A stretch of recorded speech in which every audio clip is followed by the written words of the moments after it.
Hello everyone, this is Abhinav Jain. I have secured All India rank 14 in this year CSE 2021. In today's video, I'll be discussing about the five biggest mistake which I did in my previous attempts, and I want all of you other aspirants to learn from them and don't commit from the same mistakes which I did. And I hope it will help you overcome the common problems which all of us face. And in my last three attempts, these were the problems which I found of myself, and I try to overcome them. And so, without further ado, let's begin.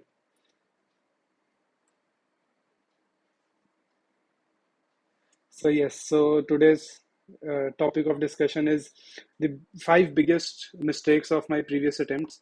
Uh, this was my fourth attempt in which I got 14 rank, and in two of my three previous attempts, I was able to get till the interview stage. So, uh, so that has been my graph so far. In which 20 in 2019 I was in 2017 was my first attempt wherein I missed the finalist by 5 marks, and in 2018 I couldn't clear the prelims. And 2019 again I went in the interview stage and I missed the finalist by 1 mark. 2020 I didn't appear, and this 2021 is my was my fourth attempt. So yes, let us see which are the five biggest mistakes which I did in my previous attempts, and most of the students or the aspirants tend to do the similar mistakes because of their ignorance or lack of information or many other reasons. So that's why I want to bust that myth and bust and help you not do the similar mistakes which I did in my previous attempts. So yes, so these are the five mistakes. First and foremost was looking for shortcuts. I was trying to find out that one secret recipe or one special book or one special someone who can just give me hand over to me on a silver platter that this is what you need to study, and just you need to read it and your preparation will be done. That is the biggest mistake which I did in my previous attempts, and I don't want you also to think that someone will give you that secret shortcut to excel in this exam. This exam requires you to do that hard work, and that is what you need to be prepared to do that hard work. There is no second thought about it. So you don't have to wait for someone to spoon feed you directly, either in terms of any notes or any understanding or any topic or any answer writing or any other books on that matter. There are two things which have been provided to you by UPSC itself, which should be your basic fundamental. That is, first is the syllabus, which is much more elaborated for all the mains topic, and second is the previous year questions. These are the two only things which I feel anyone should tend to look upon and try to align your strategy, preparation, everything with respect to these two things only. Don't wait for any other person to just come, and be it your senior, be it your colleague, be it your even teacher or mentor on that regard, to just spoon feed you directly. You have to develop your own understanding, you have to develop your own notes. So do that, and that is what you need to do. The second biggest mistake which I did was to shy away from answer writing. So, to be very honest, writing answer is itself a big challenge for 3 hours, and just like every other many other candidates, I tend to bypass it. Things like, yeah, let me study. I have not studied it thoroughly, so how should I write the answer? And even though I studied it, I tend to write a couple of answers or so only, and that is why I tend to shy away in my previous attempts from writing full 3 hours test. And this has been the biggest improvement in my this attempt. So this year I did lot of answer writings. I wrote for almost 50 3 hour paper between prelims and mains, and that is when I think everyone should do with respect to writing answer between pre and mains as much as you can. I had read 50 tests, which means 25 tests each for GS and mains. That is four tests for every GS paper, or rather I did, sorry, six tests for every GS paper, sorry. So six tests for every GS paper. I wrote full 3 hours, and for my optional, I again did almost 10 to 12 papers for each of the paper. So that's the 3 hours of rigorous writing is what you should do. You might tend to over exceed the time initially.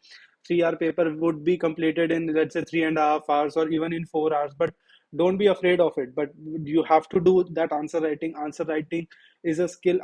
Answer writing is an art which will come only with time, only with right direction. I have been sharing some tips regarding answer writing, and I will be sharing further tips with each of with respect to each of the paper, for how to go about answer writing in every paper, how to understand the question, and with respect to each topic I will be discussing. And that is what you need to do and understand the what is the core demand of the question, and that's how you learn it. It is not something which can be learned overnight and which can be taught in this fashion. It has to be learned by your own on your own.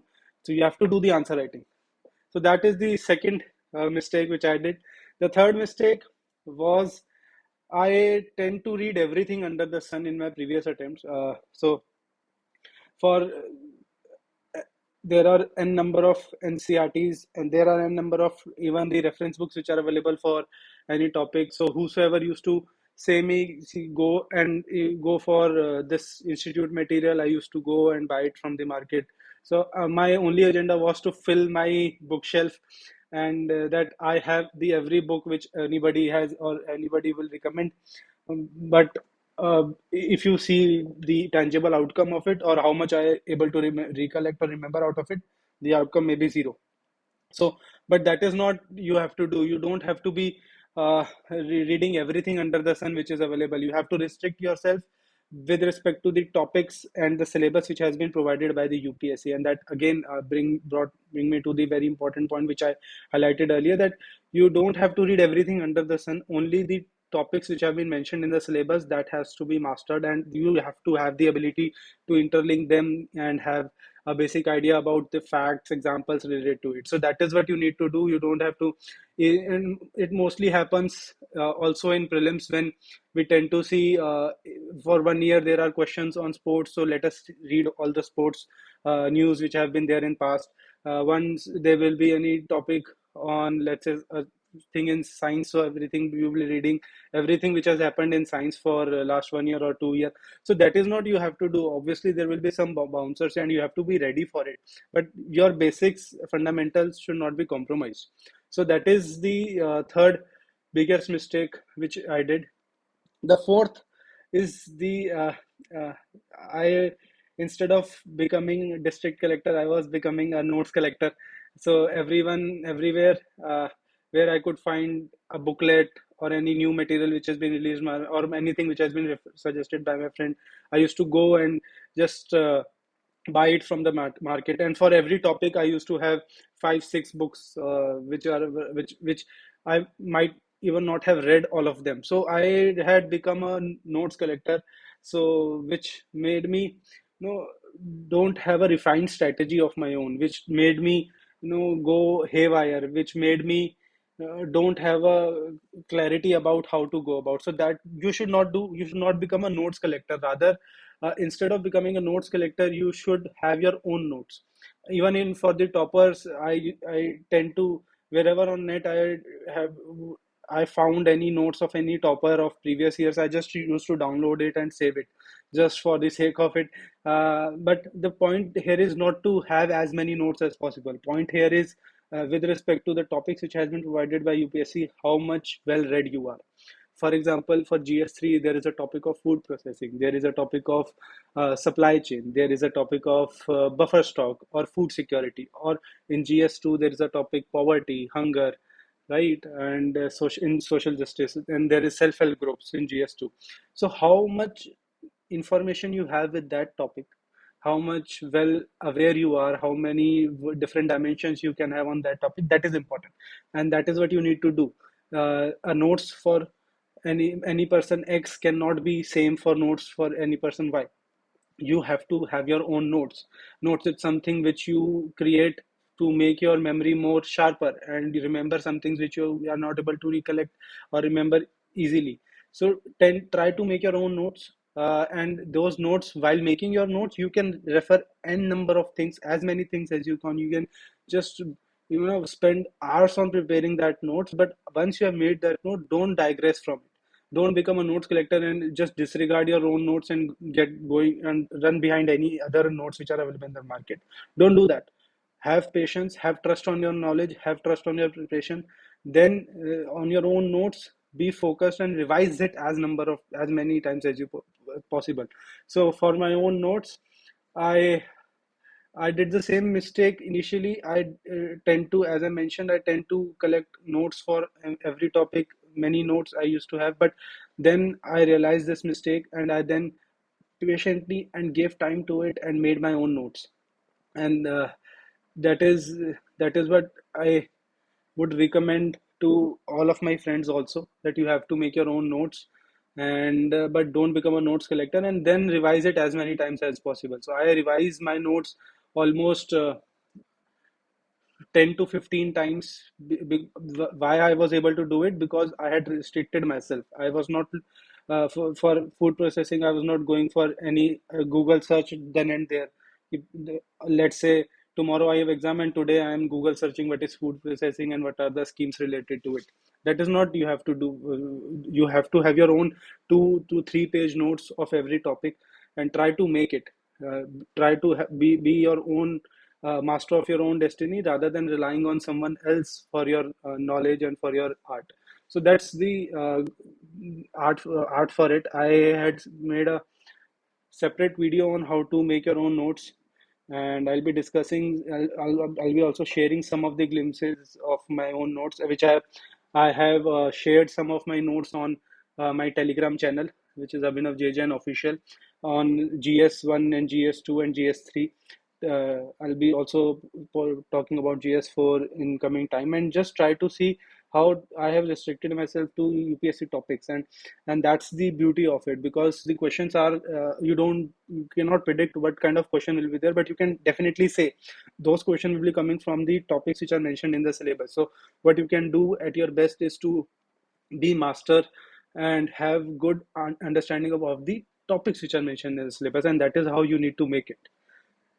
The last mistake which I used to do was I I was unable to manage time.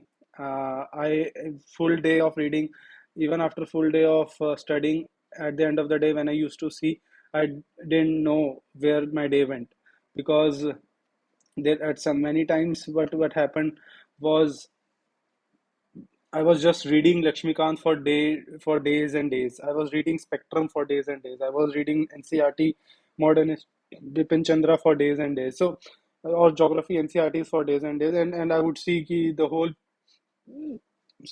week has passed by and I have not read my optional. Then I'll start reading my optional, and again one will week will pass, and I'll again say I have not read my GS. So I was unable to manage time. So you have 24 hours. Essentially, you will be doing other stuff. So I used to dedicate around 10 hours of study daily. So for those 10 to 12 hours, what you are doing, how you are utilizing your time, you should have a dedicated and a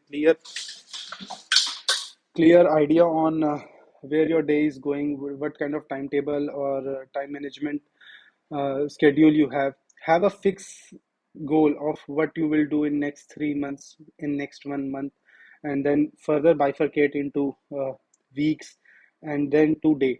So that kind of clarity is needed, and that is what will give you boost in terms of gaining confidence about your preparation, and that will also ensure the consistency which is required. And many times people tell me that how did you remain motivated, and trust me, this journey is very tiring and tedious, and I also had a same feeling in my preparation of giving up, that some maybe I will not be able to make it. I don't know what is happening with me, but I remained honest with my preparation. I remained honest with the efforts which I have been putting in. So the philosophy, beyond the philosophical mind, the right practical approach to transform your motivation into tangible thing is to have the timetable with you.